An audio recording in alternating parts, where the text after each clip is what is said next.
BJP వాళ్ళు manifesto గురించి మాట్లాడుతుంటే చాలా అపహాస్యంగా ఉంది అధ్యక్ష. ఎందుకంటే ఏదో ఇప్పుడే వచ్చినటువంటి రాజకీయ పార్టీ ఇప్పుడే శాసన మండలిలోకి వచ్చి ఏదో ప్రసంగాలు చేస్తే కొంతమంది అయినా సరే నమ్మడానికి అవకాశం ఉంటుంది అధ్యక్ష.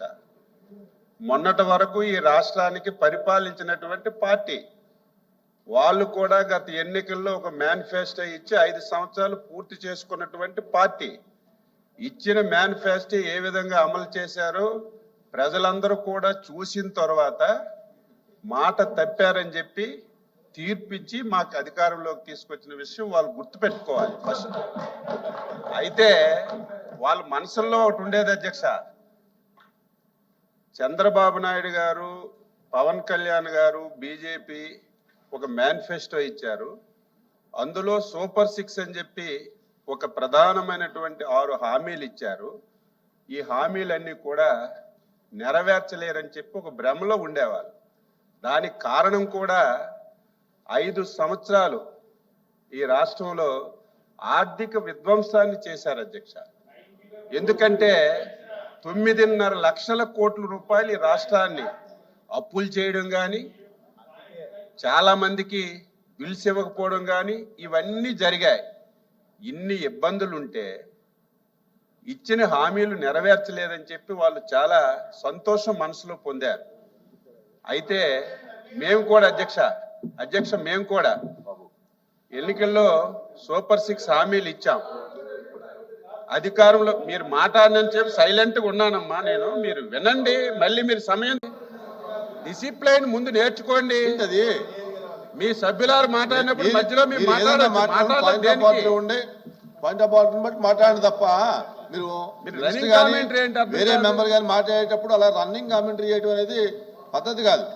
ఎందుచేతంటే మెంబర్ రైట్ ఉంటుంది, మినిస్టర్ రైట్ ఉంటుంది, మీకు కూడా రైట్ ఉంటుంది. మీరు మాట్లాడేటప్పుడు వేరే వాళ్ళు మాట్లాడినా కూడా కరెక్ట్ కాదు. ఎవరు మాట్లాడినా ఇంకో మెంబర్ మాట్లాడటం అంటే కరెక్ట్ కాదు. ఎవరు మాట్లాడినా అది ఈ పార్టీకైనా ఆ పార్టీకైనా ఇండిపెండెన్స్కైనా ఎవరికైనా ఆ మెంబర్ రైట్ని కానీ మాట్లాడేటప్పుడు ఆ హక్కుల్ని మనం డిస్టర్బ్ చేయడం అనేది మంచి పద్ధతి కాదు.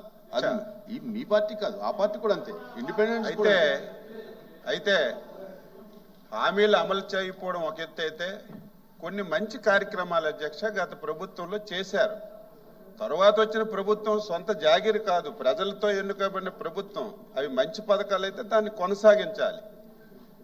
ఇచ్చిన హామీలు నెరవేర్చకపోవడం ఒక ఎత్తు అయితే, ఈ రాష్ట్రంలో ప్రతి ఒక్కరూ మెచ్చుకున్నటువంటి ప్రోగ్రాం 5 రూపాయలకి అన్నం పెట్టే అన్నా క్యాంటీన్ అధ్యక్ష.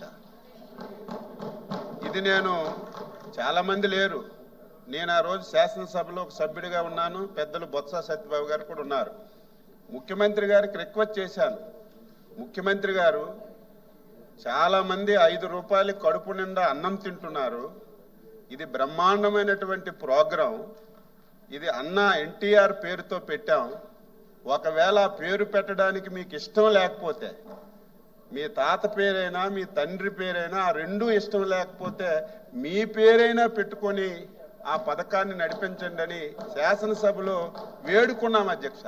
కానీ ఆ బ్రహ్మాండమైనటువంటి పథకాన్ని కూడా ఎత్తేసి రాష్ట్ర ప్రజలకి ఎంత ఇబ్బంది గురి చేశారో మనందరం కూడా సాక్షులం.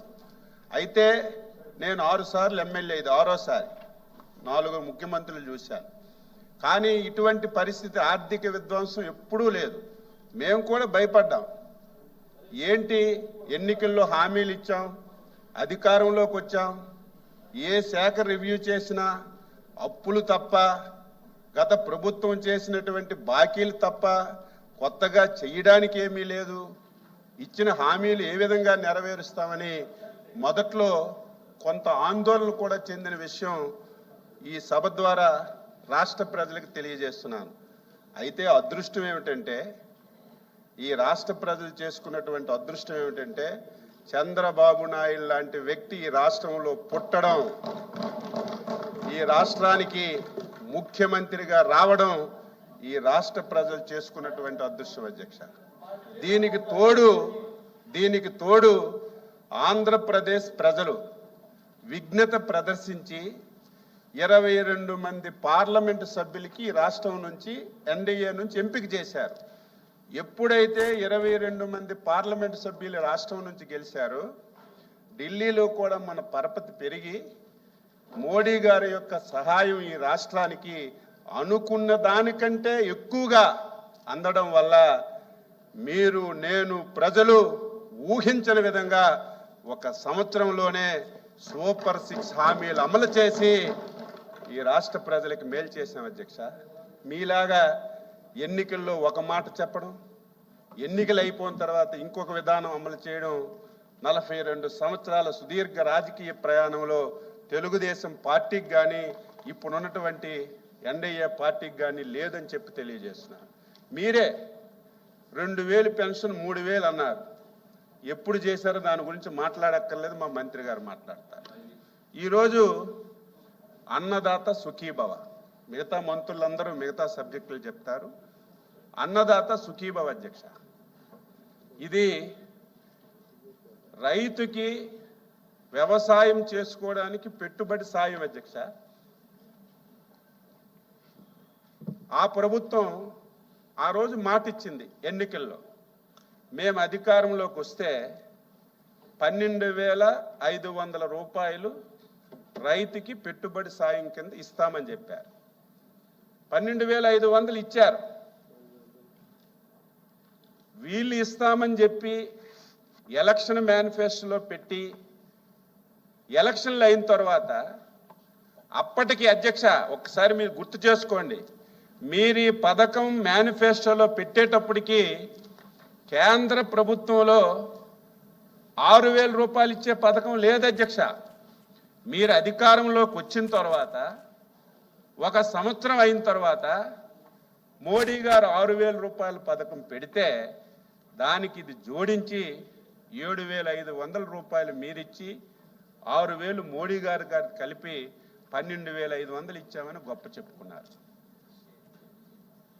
అయితే ఇంకొక విషయం కూడా గుర్తుపెట్టాలి, ఇదేదో రైతులకు పెట్టుబడి సాయం కింద 12,000, 12,500 లేకపోతే ఈరోజు 20,000 ఇస్తే రైతుకి ఉపయోగం లేదు అధ్యక్ష. ఇది అదన సహాయం, కానీ రెగ్యులర్ కార్యక్రమాలన్నీ రైతుకు అందించాలి.